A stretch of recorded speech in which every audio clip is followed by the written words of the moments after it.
Հեսա, ջուր չկա։ 9 ժամ գրաֆիկով պետք է ջուր ունենանք։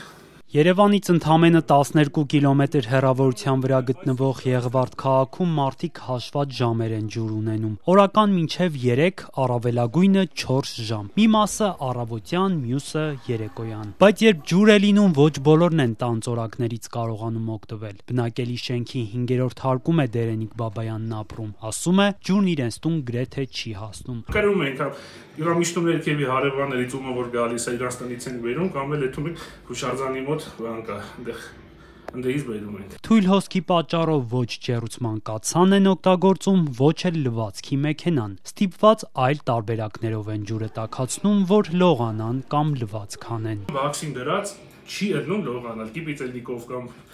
բանի վրա տաքացնում, նոր լողանում են կռուշկով։ Եղվարդի այս թաղամասում, որտեղ հիմնականում բնակելի 5 հարկանի շենքեր են, բոլորն են բողոքում ջրի խնդրից։ Անգամ առաջին, երկրորդ հարկերում է ջրի հոսքը թույլ։ Արտյոմ Հովհաննիսյանը երկրորդ հարկում է ապրում։ Երիտասարդ տղամարդու խոսքով նույնիսկ չեն հասցնում ջրի բաքը լցնել։ Այս վիճակն է,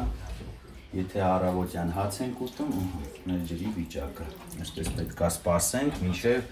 երեկոյան ժամուկես ջրին։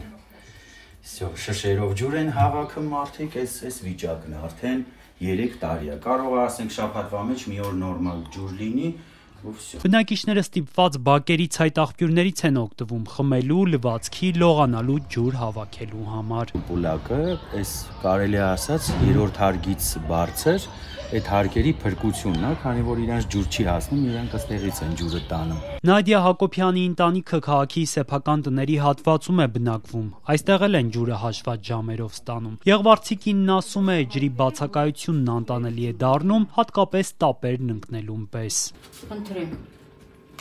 չկա ջուր։ Մեկ էլ իրիկվա ժամի 8-ից 9-ից նոր ջուր ենք ունենում, մինչև 11-ը։ Եվ օրեր ալինում նաև այս թաղամասում, որ երկարատև անջատումներ են, հա լինում։ Չի ասի այդքան երկարատև, բայց լինում են։ Ինչքան ալի տևում։ Դե ասենք մի օրը տենց կարողա չունենանք, կամ էլ ասենք այնքան բարակա, որ չենք հասցնում, այս վերևի տները ջուր չի հասնում, եթե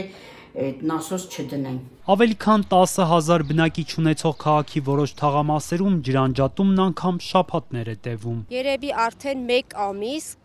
եթե ոչ պակաս կամ ավել, մենք բացարձակ 1 գրամ ջուր չի գալիս մեր ծորակից։ Որերորդ հարկ չէ, սեփական առանձնատուն է։ Ընդհանրապես ջուր չունենք ու այդ ջուրը կրում ենք հուշարձան կոչվող թաղամասից, ինչ որ տեղից գնում է, հոսում է, գնում ենք այդ ջրի բաչոկներով, 20 լիտրանոցներով, այնքան ենք բերում, գոնե կես բակ լցնենք։ 4 անչափահաս երեխաների մայր, չգիտեմ, ոնց պետք է այս հարցը լուծի։ Եղվարդի բնակիչներն այսօր քաղաքապետարանի առջև էին հավաքվել, որտեղ նաև Veolia-ի գրասենյակն է տեղակայված։ Պահանջում էին ընկերությունից որևէ պաշտոնյա ներկայանար եւ իրենց բացատրություն տար։ Ինչու բնակիչներին նորմալ ջրամատակարարում չի ապահովվում, ինչպես կարգն է։ Պայքարում ենք նվազագույնը, որ Veolia ջուր ընկերությունը խախտում է իր իսկ կողմից սահմանված պայմանագիրը, ըստ պայմանագրի, որը նաև հրապարակված է իրենց կայքեջում, Եղվարդի հատվածում պիտի լինի նվազագույնը 9 ժամյա ջրամատակարարում, որոշ թաղերում նույնիսկ 24 ժամյա։ Չկա այդ 9 ժամյա ջրամատակարարումը արդեն 3 տարի է։ Վերևի հարկերի բնակիչները հաճախ առհասարակ ջուր չեն ունենում, 4-րդ, 5-րդ հարկերի բնակիչները։ Ջրամատակարարմամբ զբաղվող ընկերությունից քաղաքացիներին այսօր որևէ պաշտոնյա չմոտեցավ։ Եղվարդցիներին նաև քաղաքապետարանից պարզաբանումներ չտվեցին։ Ազատությունն այսօր դիմել է Veolia ջուր մեկնաբանություն ստանալու խնդրանքով։ Ընկերությունից խոստացան պարզաբանումներ ներկայացնել ավելի ուշ։